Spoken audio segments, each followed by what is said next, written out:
स्वागत है आपका शीतल जी, नई परख के मंच पर। हम लोग लगातार खाड़ी युद्ध के बारे में पिछले 1 महीने से चर्चा कर रहे हैं। उसके विभिन्न घटनाक्रमों के साथ हम लोग बहते रहे हैं और उसको समझने की कोशिश करते रहे हैं कि क्या हो रहा है और क्या होने वाला है।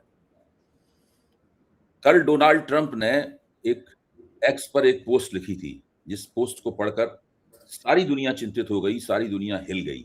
उसमें उन्होंने लिखा था कि आज रात को एक सभ्यता पूरी तरीके से नष्ट हो जाएगी, समाप्त हो जाएगी। मैं चाहता नहीं हूँ कि ऐसा हो, लेकिन ऐसा करना पड़ेगा। इस तरह की उन्होंने पोस्ट लिखी और शर्त यही थी कि अगर हमारी शर्तें नहीं मानी, डील डील पे साइन दस्तखत नहीं किए, सब तबाह और बर्बाद कर दूंगा। ईरान ने उसका जवाब दिया था कि कोई सभ्यता हमारी नष्ट नहीं कर सकता और वहां पर उन्होंने मानव श्रृंखलाएं बना ली अपने बिजली संयंत्रों के इर्द गिर्द। उनके संगीतकारों ने उनका पारंपरिक वाद्य बजाना शुरू कर दिया और पूरी तरीके से युद्ध के साथ साथ में गांधी जी का सहारा दी। और गांधी जी ईरान में बहुत लोकप्रिय हैं, ये मुझे बताया गया है। गांधी जी के नाम पर वहां पर स्टेडियम है, गांधी जी के नाम पर वहां अस्पताल हैं। और जब इजरायली और अमेरिकी बमों की मार से एक अस्पताल ढह गया था, तो वो भी गांधी जी के नाम पर था। गांधी ईरान में काफी लोकप्रिय हैं और ये सुन के मुझे ताज्जुब भी हुआ था। और इस्लामिक शासन में, इस्लामिक क्रांति के बाद भी उनकी लोकप्रियता में कोई अंतर नहीं पड़ा। लेकिन सुबह जब हम सो के उठे तो पता चला कि युद्ध विराम फिलहाल हो गया है। 10 तारीख को इस्लामाबाद में एक शिखर सम्मेलन शुरू होगा और जो मोटे तौर पर अभी जितनी बातें समझ में आई हैं, उससे लगता यह है कि ईरान होर्मुज जलडमरू मध्य से दूसरों के जहाज जाने देगा, लेकिन वो ईरान की नौसेना की निगरानी में जाएंगे। यानी अभी भी जलडमरू मध्य पर कब्जा जो है वो ईरान का है। ईरान तय करेगा कि वो कैसे जाएंगे और किसकी निगरानी में जाएंगे, क्योंकि लगता है वहां इतनी उन्होंने सुरंगें बिछा रखी हैं कि अगर ईरानी नौसेना उनको पायलट नहीं करेगी तो वो जहाज सुरंग के चक्कर में फंसकर दुर्घटनाग्रस्त भी हो सकते हैं। तो ये है। तो अभी ये स्थिति हम लोगों के सामने है। तो युद्ध फिलहाल रुक गया है।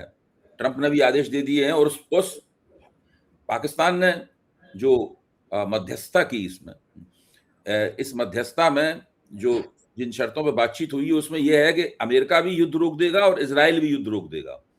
इधर मुश्तबा खामेनेई ने भी आदेश जारी किए हैं कि सब लोग फायरिंग पूरी तरह रोक दें, युद्ध पूरी तरह रोक दें। तो अब ये नई स्थिति बनी है और स्वागत योग्य है, मैं कहूंगा स्वागत योग्य है। आप इसको जरा डिकोड कीजिए जी। अच्छा, नहीं, आपने बहुत अच्छा किया। अभी तक मैं इजराइल की ओर से किसी वक्तव्य की प्रतीक्षा कर रहा हूँ। हो सकता है आया हो, क्योंकि सब चीजें हम लोग नहीं देख पाते, मनुष्य ही हैं जितना स्क्रॉल इधर उधर कर पाते हैं। सुबह से चूंकि ऐसी घटनाएं घट रही हैं और आप ही की तरह के जो हमारे अन्य मित्र हैं जो ये यूट्यूब चैनल वगैरह चलाते हैं, तो सभी लोगों में उत्तेजना है इस घटना को लेके, इस परिस्थिति को लेके। सब चाहते हैं कि उनसे बातचीत हो जाए। तो हम लोगों ने भी कल शाम को 9 बजे मुकेश जी के कार्यक्रम में इस पर काफ़ी 1 घंटे की मीमांसा की थी हमारे यहाँ सत्य हिंदी पर। उसके बाद आशुतोष जी के भी कार्यक्रमों में थी और सभी लगे ही थे सुबह से भी बुलेटिन्स वगैरह में। लेकिन फिर अच्छा हुआ कि सुबह सुबह उठने पर जब सूचनाओं की जानकारी के लिए हम लोगों ने अपना तलाश शुरू की तो ये अच्छी खबर आई। मनुष्य होने के नाते तो युद्ध होना कभी भी अच्छी खबर नहीं होती और युद्ध की समाप्ति हमेशा ही अच्छी खबर होती है। जी। और सबसे अच्छा तो वही होता है जो आपने कहा है, जो गांधी जी सिखा गए हैं और जिस पर आखिर में दुनिया को आना ही पड़ता है। बातचीत, संवाद ही चीजों का उत्तर दे सकती है। युद्ध कभी उत्तर नहीं दे पाते। युद्ध एक और युद्ध की बुनियाद डालते हैं और संवाद जो है वो युद्धों की संभावनाओं को खत्म कर सकते हैं और करते हैं। और आखिर में आपको संवाद ही करना पड़ता है, तो आप संवाद करते क्यों नहीं रहते हैं? संवाद के हर उपक्रम को उपयोग क्यों नहीं करते हैं? चाहे जितनी कठिन परिस्थिति हो और चाहे जितने विषम सवाल हो, उनके उत्तर संवाद से ही मिल सकते हैं। ये मनुष्य के विकास क्रम में जो जानवरों से उसकी भिन्नता है, ये उसका एक आधार है। जो हमारे मतलब मनुष्यता के जो पूर्वज हैं और जो मान्य हैं, जिनको दुनिया, जैसे आपने बिल्कुल सही कहा, ईरान एक शिया थियोक्रेटिक शासन में है, लेकिन गांधी जी के नाम पर अस्पताल है, सड़कें हैं, उनकी मूर्ति है, उनका मान है, उनको पढ़ा जाता है और उनको सुना भी जाता है। तो ये दुनिया में हम लोग तो हम लोग साथ ही गए थे, दुनिया में हम लोगों ने बड़े-बड़े देशों में और सब जगह देखा है कि गांधी जी हर जगह हैं। भारत में भले ही एक ऐसा समय आ गया है कि एक रेवड़ तैयार है जिसके लिए गांधी जी कुछ नहीं है, जो आलोचना के पात्र हैं और गाली गलौज के शिकार हैं और तरह तरह की उपहास के पात्र हैं, लेकिन उनके हाथ में दुनिया नहीं है, इसलिए वो अपनी दुनिया में इसको जान के मगन रह सकते हैं, लेकिन बाकी दुनिया में तो गांधी जी हैं और गांधीवाद है। खैर, ये जो अभी हुआ, इससे जो चीजें उभर के सामने आई, अब ये करीब कितने युद्ध को, मेरा ख्याल है 40 दिन या 41 दिन कितने हुए? जी जी जी 40-41 कुछ दिन हुए। हाँ। क्या मिला जिन्होंने युद्ध शुरू किया? मैं यहां से शुरू करता हूं। युद्ध इजराइल के समझाने बुझाने पर अमेरिका ने इजराइल के साथ मिलकर ईरान पर यह युद्ध थोपा था। जब युद्ध थोपा तो कहा गया कि वो रिजीम चेंज करने आ रहे हैं, और उस समय तक होर्मुज खुला हुआ था, दुनिया का व्यापार सब कुछ चल रहा था, अमेरिकन एम्बेसियां सारे और अमेरिकन सैनिक अड्डे गल्फ में थे, इजराइल जहां है वहां था, न उस पर लेबनान या कहीं और जगह से कोई हमला नहीं हो रहा था, सब अपने अपनी जगह में थे। और इसमें अमेरिका ने अचानक युद्ध छेड़ दिया। 28 तारीख की सुबह एक बमबारी ईरान पे शुरू कर दी। नतीजा क्या हुआ? होर्मुज जो 20% से ज्यादा दुनिया की एनर्जी सप्लाई का माध्यम है, बंद हो गया, और जितने भी जीसीसी कंट्रीज में अमेरिका के दूतावास, सैनिक अड्डे, व्यापारिक प्रतिष्ठान इत्यादि हैं, सब हमले की जद में आ गए, सब पर नुकसान हुआ, लोग भी उनके मारे गए, उनके साजो सामान युद्ध के तमाम नष्ट हुए, कारोबार में इतनी हानि हुई है, इस तरह की हुई है, ये भी उनके तखमीने लग रहे हैं कि अमेजन को कितना नुकसान हुआ, माइक्रोसॉफ्ट को कितना नुकसान हुआ, वगैरह वगैरह, ये सब हो रहा है। और 3000 के आसपास ईरानी और लेबनानी मारे गए, और निश्चित तौर पर 100 के आसपास या 50 से 100 के बीच कहीं इजरायली मारे गए हैं, 14-15 अमेरिकी भी मारे गए हैं, और हजारों घायल हुए हैं। क्या हुआ कि युद्ध के समय जो परिस्थिति थी, उससे ज्यादा खराब परिस्थिति आपने हासिल की। आपके सारे अड्डों पे ईरान ने सफलतापूर्वक हमले किए, बहुत आपका नुकसान किया, जान माल का दोनों, और होर्मुज बंद हो गया, जिससे सारी दुनिया उत्पीड़ित हो गई।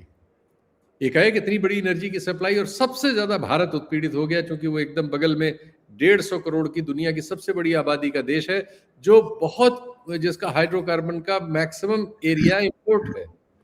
88% से ज्यादा हमारा तेल, कच्चा तेल आता है, 65-66% एलपीजी आती है, 50% एलएनजी आती है हमारी, और खाद, हर तरह की खाद से संबंधित केमिकल और खाद, ये बहुत बड़ी मात्रा में आती है।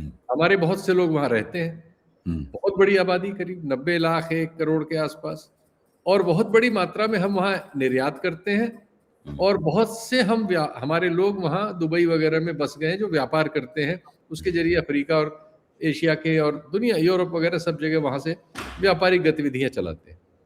ये सब चीजें जो है एक ट्रिपल हो गई। हासिल क्या हुआ? हासिल ये हुआ कि जो आपकी लड़ाई की वजह से जो होर्मुज बंद हुआ था, वो होर्मुज खोल दिया जाएगा तब जब आपके हमले बंद हो जाएंगे, और अब आपको बात करनी पड़ेगी। और नुकसान इसके अलावा सारा यूरोप, सारा वेस्टर्न यूरोप एक फैसले से इस समय अमेरिका से अलग होके अपने लिए अंतर्राष्ट्रीय रिश्ते, अंतर्राष्ट्रीय सप्लाई, दुनिया से सुरक्षा इत्यादि के बारे में नए फैसले ले रहा है। एकाएक आपका जो ढांचा सेंचुरी से था, इस सेंचुरी में भी कायम था, सब तहस नहस हो गया। फ्रांस ने पता लगा कि आपके इस आचरण से 1 साल पहले से ही आपके यहाँ से सोना सब बेच लिया था, और उससे पैसे लाके यूरोप में सोना खरीद के आपसे नमस्ते कर ली थी, और इसीलिए वो आपके खिलाफ सुरक्षा परिषद में वोट देने भी रूस चीन के साथ पहुंच गया। इंग्लैंड के प्रधानमंत्री ने अड्डे देने से मना किया और ये बात की कि हमने गलती की जो हम ब्रेक्सिट हमने करके अपने को यूरोप से अलग कर लिया था, हम फिर यूरोप में जुड़ने की बात करेंगे। जर्मनी ने इस युद्ध को गलत ठहराया। जर्मन नागरिकों के बहुत सारे प्रदर्शन हुए। प्रदर्शन तो दुनिया में सब जगह हुए, अमेरिका समेत सारी दुनिया में। और आप रिजीम चेंज करने आए थे, रिजीम को आपने ऐसी ताकत दे दी कि जो लोग रिजीम विरोधी थे वो भी रिजीम समर्थक होकर सड़क पे आ गए आपसे लड़ने के लिए। बिल्कुल बिल्कुल, उसको मजबूत कर दिया। और आप एक्सपोज हो गए कि आप कुर्द के जरिए हथियार देकर, आपने खुद कबूल लिया कि कुर्दों के जरिए हथियार भेजकर आप ईरान में विद्रोह करा रहे थे। तो वो सारे तर्कशास्त्री जो दुनिया में बैठे हुए, उस रिजीम की गलतियां बिल्कुल नहीं होंगी। कोई रिजीम हो ऐसी थोड़ी होती है कि, और थियोक्रेटिक रिजीम में गलतियां ना हो ऐसा तो हम लोग तो मानते ही नहीं, हम लोग तो इसके आलोचक है। लेकिन आपने उस रिजीम को एक ऐसा इंजेक्शन दे दिया, अब ऐसी ताकत दे दी कि अभी दशकों तक तो अब उनको ये समस्या नहीं आने वाली है जो समस्या उनके यहाँ थी। उन पर सैंक्शन लगी हुई थी और उन पर आर्थिक और दूसरी कठिनाइयां थी। चीन के अलावा उनका किसी से, रूस के अलावा व्यापार नहीं था। भारत जैसे देश अपना रिश्ता तोड़ के अमेरिकी प्रभाव में अलग हो चुके थे। आज फिर उनके लिए सारी संभावनाएं अब टेबल पे आ गई हैं। अब जो बात होगी इसमें उनको कुछ न कुछ तो हासिल इसमें से होगा ही होगा।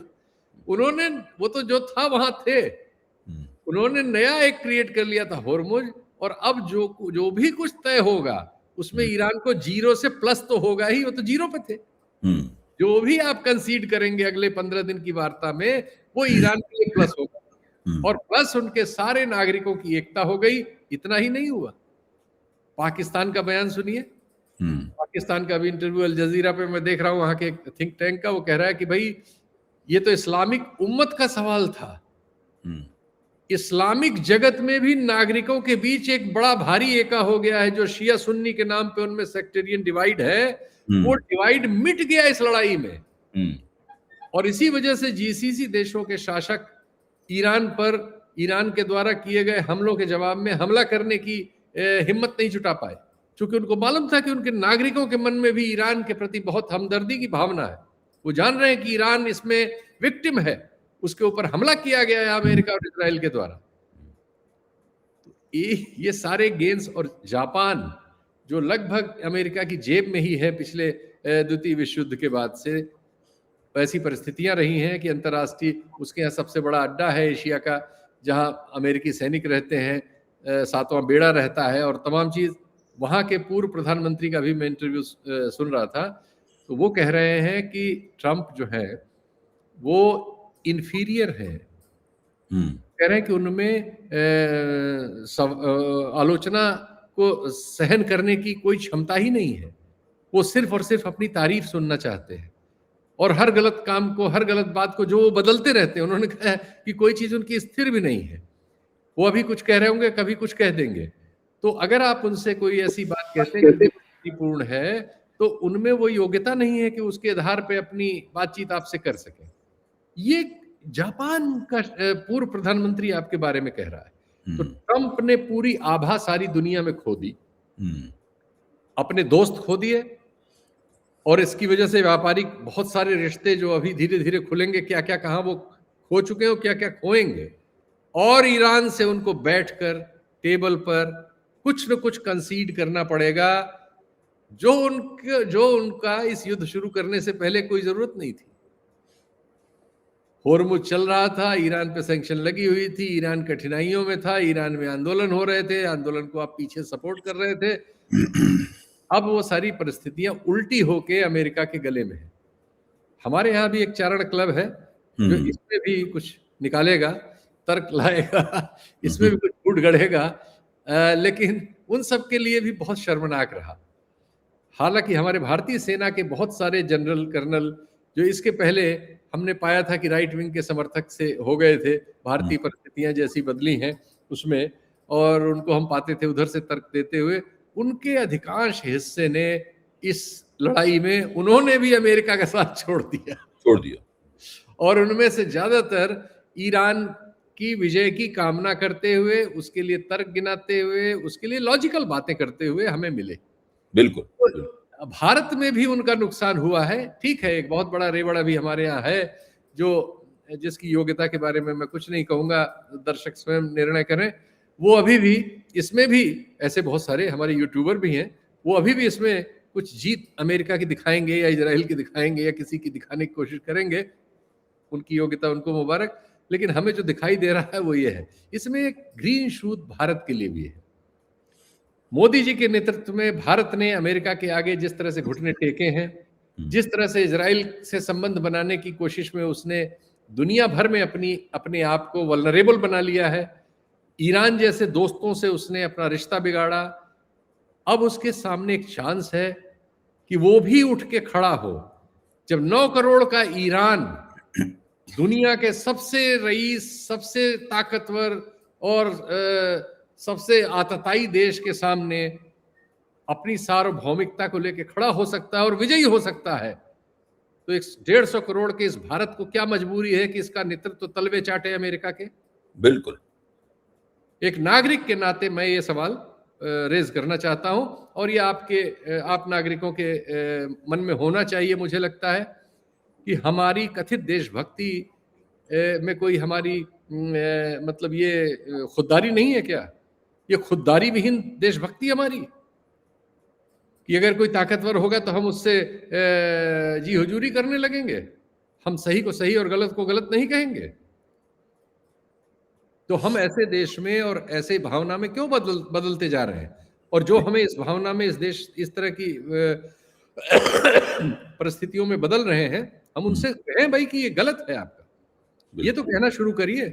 जो हमारे जनरलों ने इस दौरान कहा, मैं उनको सबको सैल्यूट करना चाहता हूं। उनमें से बहुत सारे लोग वैचारिक तौर पर मैं उनसे सहमत नहीं हूं, बहुत सारे सवालों पर आज भी नहीं हूं, और नहीं होने का हक है मुझे, उनको भी हक है मुझसे असहमत होने का, और हम दोनों लोग इस तरह की असहमति का स्वागत करेंगे। असहमत होते हुए बातचीत के लिए सहमत होने का जो रास्ता हमारे पूर्वजों ने और गांधी जी ने हमें दिया है।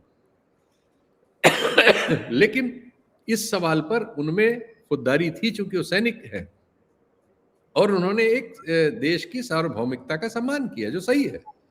और आज हम एक अच्छा देख रहे हैं।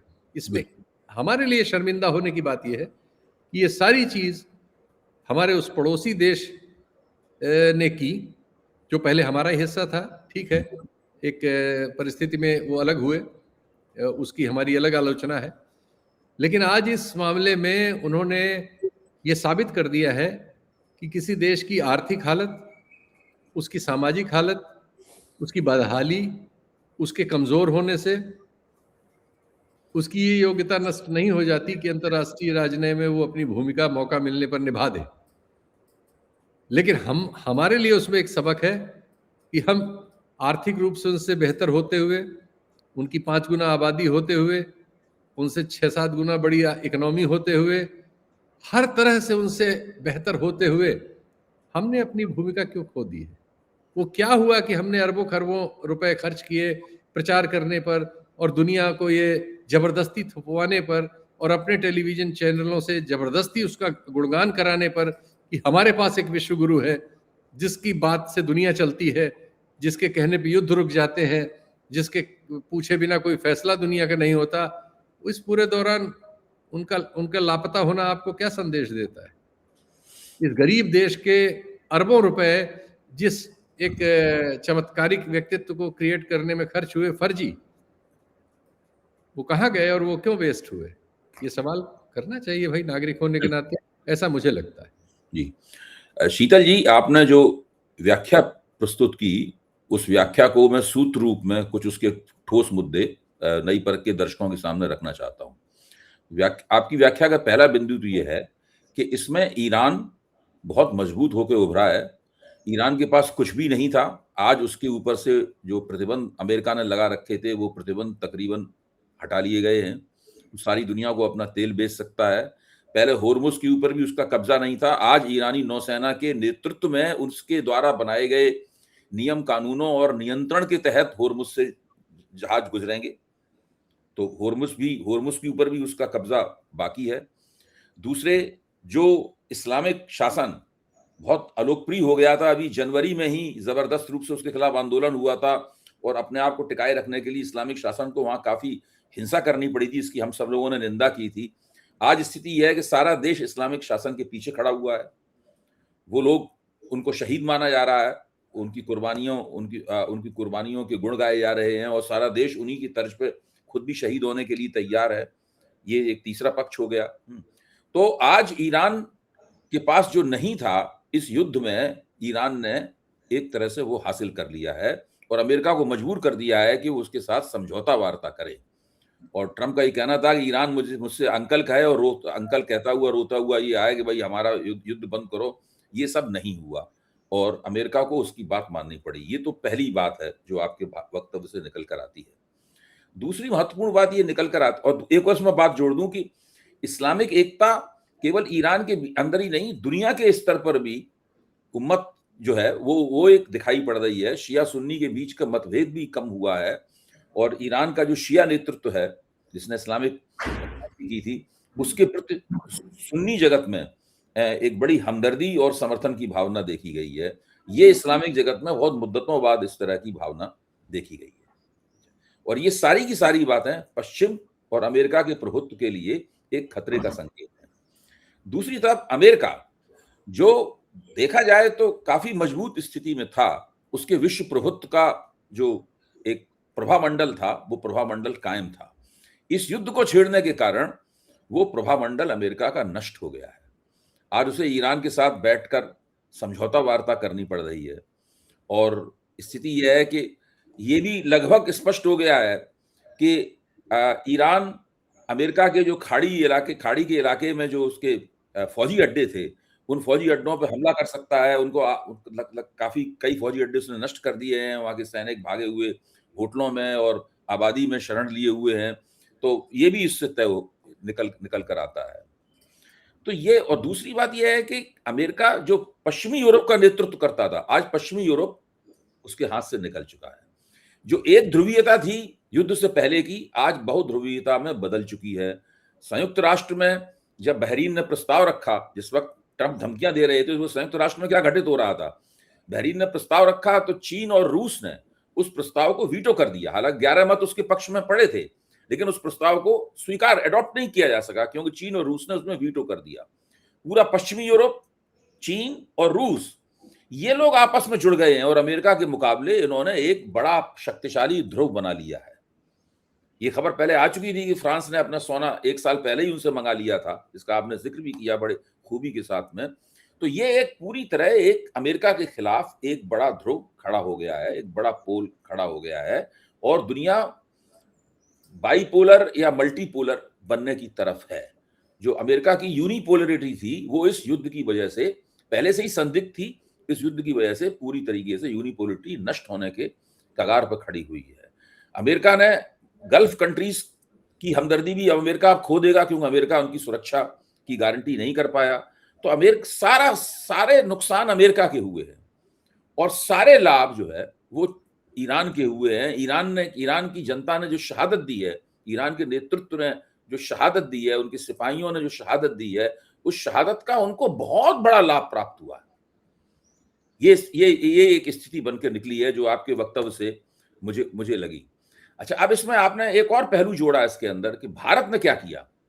भारत ने भी अपनी एक तरह से, जिस तरह अमेरिका की नाक कटी है, उस तरह से भारत का जो मौजूदा राजनीतिक नेतृत्व है उसने भी अपनी नाक कटा ली। मैं कल से एक बात कह रहा हूं, मैं आपके सामने पेश करना चाहता हूं, आप उसमें टिप्पणी करें। मुझे लगता यह है कि साउथ एशिया में, दक्षिण एशिया में अमेरिका ने भारत और पाकिस्तान, पहले तो पाकिस्तान ही उसका प्यादा था, पाकिस्तान तो 70 के दशक से ही प्यादा है अमेरिका का, अब उसने भारत को भी प्यादा बना लिया है। इन दोनों प्यादों के लिए ट्रंप ने अलग अलग भूमिकाएं पहले से निर्धारित कर रखी थी। वो पहले कहा इनको, मोदी जी को इजराइल भेज के पहली भूमिका इनसे निभाई, पहली भूमिका इनसे पूरी करवाई गई और उसके बाद ट्रंप ने कहा कि अब तुम्हारी भूमिका समाप्त, आप घर बैठिए। तब से उस बारे में बोले नहीं है कुछ भी, क्योंकि मालिक के आदेश पे गए थे, आका के आदेश पे वहां पे गए थे। और पाकिस्तान के लिए ये भूमिका रखी थी कि ये इससे हस्तक्षेप करवाएंगे, इससे मध्यस्थ की भूमिका जो है वो निभाएंगे। अब पाकिस्तान अब दूसरा प्यादा पाकिस्तान की भूमिका चल रही है इस वक्त। तो आप सोचिए कि दक्षिण एशिया के भारत जैसा देश जो कभी भी कोल्ड वार के जमाने में भी नहीं हुआ, किसी के पक्ष में नहीं गया, जिसने अपनी निष्पक्षता तकरीबन बनाए रखी, मोदी जी के शासनकाल में वो पूरी तरीके से उसने अपनी वो क्षमता खो दी है। इनकी विदेश नीति का बिल्कुल कबाड़ा हो चुका है। अब आप देखिए, इस वक्त भारत के विदेश सचिव अमेरिका का दौरा करने की तैयारी कर रहे हैं, विक्रम मिश्री 10 तारीख तक वहां पे अमेरिका का दौरा करेंगे, वहां तरह तरह की बात करेंगे। ये सब पूरा मामला बताता है कि किस तरह अमेरिका द्वारा बिछाई गई बिसात पर भारत और पाकिस्तान दोनों ट्रंप के आदेशों के मुताबिक आगे पीछे, इस खाने से उस खाने में जाना है, उस खाने से इस खाने में जाना है, अब में टेढ़ी चाल चलनी है, अब सीधी चाल चलनी है, ये कर रहे थे। तो अब आप इसका दूसरा पक्ष जो है, जिसके मैं आप समझता हूँ इस वक्त जितने भी पत्रकार हम लोगों के साथ हैं, सबसे ज्यादा अच्छी जानकारी आपके पास होती है। अरे हाँ, जो भारत में जो एनर्जी सप्लाई के बॉटल नेक्स बने हैं और भारत की जनता बहुत परेशानी के दौर से गुजर रही है, खास तौर से गरीब आदमी। कल से लेकर अब तक मैंने बहुत सारे ऐसे तथ्य जमा किए हैं कि जो नोएडा में गरीब आदमी काम करता था, जो मुंबई में गरीब आदमी काम करता था, महाराष्ट्र में, गुजरात में जो गरीब आदमी काम करता था, पूरे राष्ट्रीय राजधानी क्षेत्र के जो इंडस्ट्रियल हब्स हैं, छोटे छोटे तमाम छोटे बड़े, उनमें जो गरीब आदमी काम करता था, सबसे ज्यादा मार इसमें गरीब आदमी के ऊपर पड़ी है। जो खाना वो 40 रुपए में खा लेता था, वो 80 और 100 रुपए में उसको खाना पड़ रहा है। खाना पकाने की जो गैस उसको 50 रुपए प्रति किलो के हिसाब से मिल जाती थी, उसमें चूल्हा भी फिट होता था, छोटा वाला, छोटू सिलेंडर वगैरह, वो अब उसको 1000 रुपए मिल रही है। बड़ा सिलेंडर 4-4 हजार रुपए तक में उसे खरीदना पड़ा है। अब मार्च की तनख्वाहें लेकर बहुत से लोग अपना घर जा चुके हैं। अखबारों में उनकी तस्वीरें छप रही हैं, वो अपना सामान आमान बांध रहे हैं, सिर पे उठा के जा रहे हैं। उन्हें इस बात की कोई चिंता नहीं है कि लौट के मालिक उनको नौकरी नहीं देगा। बहुत से लोग तो वहीं रह जाएंगे गाँव में। जब गाँव में रहेंगे तो फिर मनरेगा में भागीदारी करेंगे, उससे सरकार के खजाने के ऊपर बोझ पड़ेगा। तो कुल मिलाकर स्थिति हमारी अर्थव्यवस्था की बहुत खराब है, उसकी चूलें हिली हुई हैं, और सबसे ज्यादा मार जो है सरकार के पास ये तो है कि भाई एक्सपोर्टर्स की लॉबी, अगर उनको नुकसान हो रहा है, सरकार ने उसके लिए 400 करोड़ रुपए की हम आपको सब्सिडी दे देंगे, एक्सपोर्टर्स की लॉबी। गरीब आदमी के लिए सब्सिडी कहां से आएगी? उसके लिए सरकार की डिजाइन में कोई जगह है नहीं, है कि नहीं, ये मुझे नहीं पता। शीतल जी, बहुत धन्यवाद आपको, आपने मान दिया ये। देखिए इस वक्त क्या हुआ, ये भारत की आपने बात छेड़ दी, जरूरी है। अब जब हम कठिनाई में पड़े, एक युद्ध हो गया बगल में हमारे, जिसको हम चाहे ना चाहे एक दाग हमारे पीठ पे और मुंह पे लगा हुआ है। ये 28 तारीख को ये हमला होता है, 27 तक हमारे प्रधानमंत्री इजराइल में थे। सारे मुस्लिम समुदाय में आप किसी का भी कमेंट पढ़ लीजिए सोशल मीडिया पे, 25% दुनिया की आबादी है, 24-25%, उसमें भारत भी एक विलेन बना हुआ है। 0.1% लोग होंगे जो भारत को बेवजह, एक तो भारत में इस समय जो नीतियां चल रही हैं, इनसे अनायास हम लोग बहुत जगह निशाने पे हैं, और ये फैसला करके इतना नुकसान भारत का कर लिया है इस नेतृत्व ने। और हुआ क्या, जब त्राहि त्राहि मची हमारे पास, तो अमेरिका से तेल नहीं मिला हमें। मिल सकता है, लेकिन अमेरिका से तो आने में 70 दिन लगते हैं। अमेरिका ने मना नहीं किया, लेकिन अमेरिका से हमें मदद चाहने पर भी नहीं मिल सकती है जरूरत पड़ने पर। 42-41 दिन का युद्ध है और 70वें दिन उनका जहाज तेल का हमारे यहां पहुंचेगा। 48% इस मार्च महीने में क्रूड की सप्लाई रूस से आई है, जिससे हम रिश्ता तोड़ रहे थे अमेरिका के कहने पर। हमारा नेतृत्व तो इस देश को आत्महत्या के बॉर्डर पर ले गया है। ये देशद्रोही है, मैं कहता हूं, तो बहुत जिम्मेदारी से कह रहा हूं। इनकी नीतियां इस देश की जनता के लिए किसी देशद्रोही से कम नहीं है। इन्होंने ईरान से रिश्ता तोड़ा, और उसकी कीमत हमारे सामने अगर आकलन करिए तो समझ में आ जाएगा। और ये रूस से रिश्ता तोड़ रहे थे अमेरिका के कहने पर, और आज मार्च की सप्लाई में 48% तेल हमारे पास रूस से आया। भाई इतना तो, ये तो मैं क्या बताऊं इसको, सब ये तथ्य जानने के बाद ऐसा लगता है कि कैसे इसको व्यक्त किया जाए, और कैसे अपने देश के उन करोड़ों लोगों तक इस बात को, इस सच को पहुंचाया जा सके, जिनको इन्होंने धर्मांधता में और सांप्रदायिकता के जहर से पागलों में बदल दिया है। यानी हमारी अगर कठिनाई होगी तो हमने सारा पड़ोस से रिश्ता खराब कर लिया, और आप दूसरों को देख रहे हैं। ताइवान की दूसरी सबसे बड़ी प्रमुख पार्टी की नेता इस समय बीजिंग में है। उनके यहां ये विचार बहुत तेजी से पनप गया इस पूरे दौरान कि अमेरिका के भरोसे हमें यहां रहना, हमने कितना गलत फैसला ले रखा है, हमें चीन से अपने संबंध सुधारने चाहिए। यानी आने वाले दिनों में बिना लड़े ताइवान और चीन में वो हो जाएगा जिसके लिए अमेरिका रोटी सेक रहा है वहां से बैठ के ताइवान को लड़ा के। सही बात। साउथ कोरिया में ये बात चल रही है कि प्योंगयांग से हम क्यों नहीं बात करते। और जापान का मैंने आपको बताया है कि जापान में राजनीतिक जो ग्रुप है वो नए सिरे से नई चीजों को, चूंकि उसने इस पूरे दौरान चीन से रिश्ता बिगाड़ रखा है और सीधे सीधे अमेरिकी जेब में था, आने वाले दिनों में देखिएगा वहां भी दूसरी चीजें आएंगी। लेकिन हमने क्या किया है? हमने तो हम, और जो आपने बहुत अच्छा प्रसंग बताया, हम गरीबों के तो सुनते ही नहीं है। इतना बड़ा संगठन आरएसएस है, रोज फोटो खिंचा के हर जगह लगाने वाला। आरएसएस ने या बीजेपी ने क्या मजदूर बस्तियों में, मजदूर इलाकों में स्टॉल लगा के लोगों की समस्याएं सुनने के लिए कोई प्लेटफॉर्म बनाया है कि भाई इस समय ये कठिनाई है, आपको एलपीजी मिलने में दिक्कत हो या ये हो, आपके पास ब्लैक मार्केटिंग ना हो रही हो, कहीं कोई एक आपने देखा?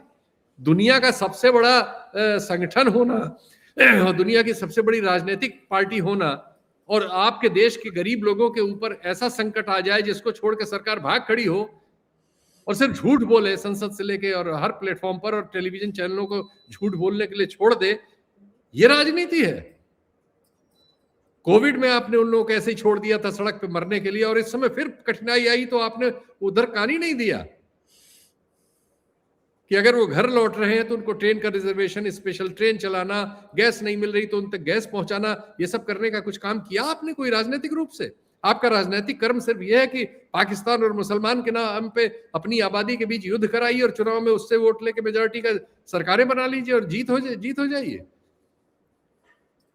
ये तो बहुत ही खराब हमने इनका 2-3 मामलों में देख लिया, नोटबंदी के मामले में देख लिया, कोविड के मामले में देख लिया, आज ये गैस की क्राइसिस में देख लिया कि ये गरीब लोगों का तो इनके लिए मतलब सिर्फ ये है कि चुनाव में उसको 5-10 हजार रुपए दीजिए, उससे वोट लीजिए, उसको फिर मक्खी मच्छर की तरह मरने छोड़ दीजिए।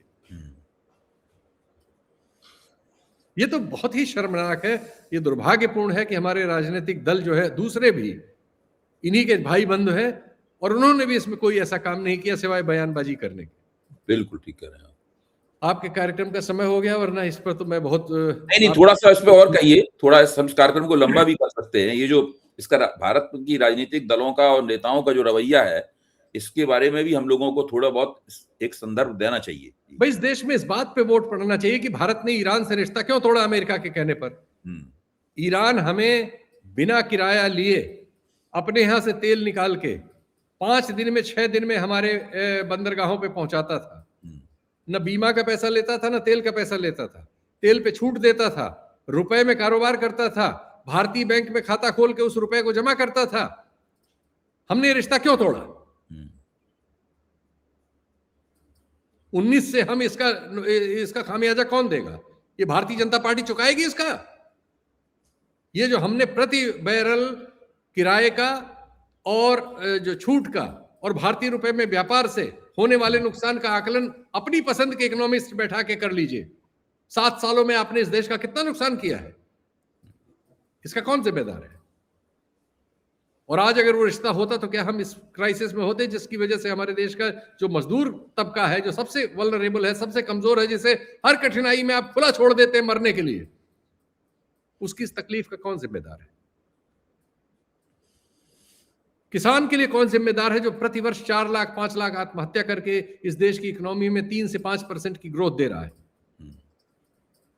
उसकी तकलीफ का कौन जिम्मेदार है? खाद्य समस्या आपकी वजह से आ चुकी थी, आज ये तो गाली पाकिस्तान को दीजिए। आज पाकिस्तान की वजह से अगर ये समझौता हो रहा है तो हमारे यहां तो ऐसी भावना है कि हम सही को सही नहीं कह पाते। शायद अब आपकी खाद्य क्राइसिस जो जुलाई अगस्त में होने वाली थी टल जाए, वरना आपने तो उस परिस्थिति को पैदा करके इजराइल में जाके पैदा कर लिया था कि जुलाई अगस्त में हमारे पास ना यूरिया होता, ना डीएपी होता, और हमारी वो किसानी जो हमारी इकोनॉमिक्स की जान है जिसकी वजह से बुरे हाल में हम 3 से 4% की ग्रोथ ले लेते हैं, वो भी आपने नष्ट कर दी थी इस साल।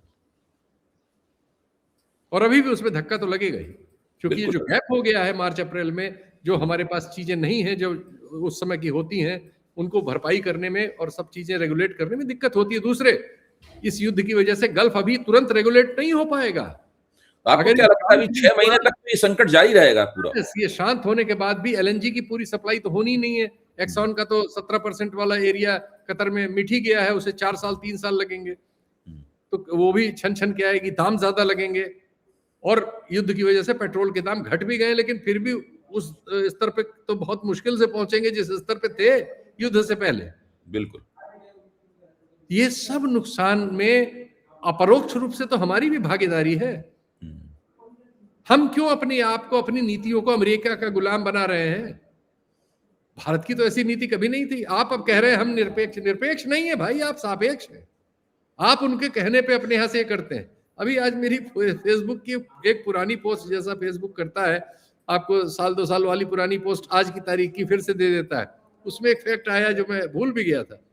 कोविड के समय भारत दुनिया में क्लोरोक्विन बनाने का सबसे बड़ा वो है।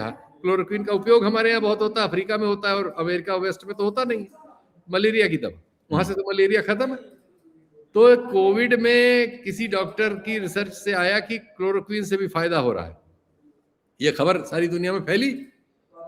तो भारत ने कहा कि चलिए हमारे लिए एक ये हो गया कि हमारे में यहाँ ये दवा है, अपने नागरिकों के लिए, तो हम इसकी भरपाई कर सकते हैं। अमेरिका की ओर से दबाव है, नहीं आप हमारे यहाँ भेजिए। तो यहाँ थोड़ा बहुत इधर उधर मीडिया में खबर आई, नहीं भारत क्यों भेजेगा क्लोरोक्विन। मुझे याद है वो सब टाइम न्यूयॉर्क टाइम्स सबकी रिपोर्ट है। ट्रंप ने डांटा, अगर भारत क्लोरोक्विन नहीं भेजेगा तो हम ये कर देंगे वो कर देंगे। अगले दिन प्रधानमंत्री का बयान आ गया, अमेरिका को जितनी जरूरत पड़ेगी भारत क्लोरोक्विन सप्लाई करेगा। यानी कोविड के समय अपने नागरिकों को छोड़ के ट्रंप की डांट पे ये उधर चले गए थे। ये है, ये रिकॉर्ड पे है। और ये लगातार ऐसा कर रहे हैं, और इनमें सामर्थ्य नहीं है ट्रंप के सामने गलत को गलत कहने की। 9 करोड़ का ईरान कह सकता है, जिसमें सैंक्शन लगी हुई 40 साल से, जिसका चीन के अलावा किसी से व्यापार नहीं है। आप 150 करोड़ के भारत में, दुनिया की चौथी सबसे बड़ी आर्मी, चौथी सबसे बड़ी अर्थव्यवस्था, विश्वगुरु, मुंह में जबान नहीं है। बहुत बहुत धन्यवाद शीतल जी। एक हम लोगों ने एक बहुत ही बेहतरीन परिप्रेक्ष्य के ऊपर अपनी ये चर्चा को खत्म किया। ये चर्चा थोड़ी सी लंबी हो गई, लेकिन बहुत जरूरी था। हो सकता है कि इस तरह की कुछ लंबी चर्चाएं हम लोगों को जल्दी ही करनी पड़े, क्योंकि अब जब 10 तारीख से वहां शुरू होगा, और अभी आपने कहा था चर्चा के शुरू में कि इजराइल का कोई वक्तव्य नहीं आया है, तो हमें उसकी तरफ निगाह रखनी पड़ेगी, क्योंकि इजराइल ने पाकिस्तान को एक राष्ट्र के रूप में आज तक मान्यता भी नहीं दी है। पाकिस्तान ने इजराइल को एक राष्ट्र के रूप में मान्यता नहीं दी है। तो इजराइल पाकिस्तान आएगा, वहां बैठेगा कि नहीं बैठेगा, इस तरह से देखा जाए तो एक इस्लामाबाद को शिखर सम्मेलन की जगह बनाना अपने आप में थोड़ा सा, उसकी उलझनें अपनी अलग उलझनें हैं। उन जाहिर है अमेरिका के दबाव में ही सारी उलझनें खत्म हो जाएंगी। इजराइल का बंदा भी आके बैठ जाएगा, और हो सकता है कि पाकिस्तान इजराइल को मान्यता भी दे दे। वो मान्यता से ही हो जाएगी। जब आप इजराइल के किसी दूत को, विदेश मंत्री को पाकिस्तान में उसकी आवभगत करेंगे, तो वो अपने आप में एक अघोषित मान्यता ही हो जाएगी। तो ये भी एक नया अध्याय इससे खुल सकता है। बहुत बहुत धन्यवाद शीतल जी, और हम लोग जल्दी ही इस प्रश्न के ऊपर फिर मिलेंगे। बड़ा उत्तेजनात्मक हो गया, देख लीजिए।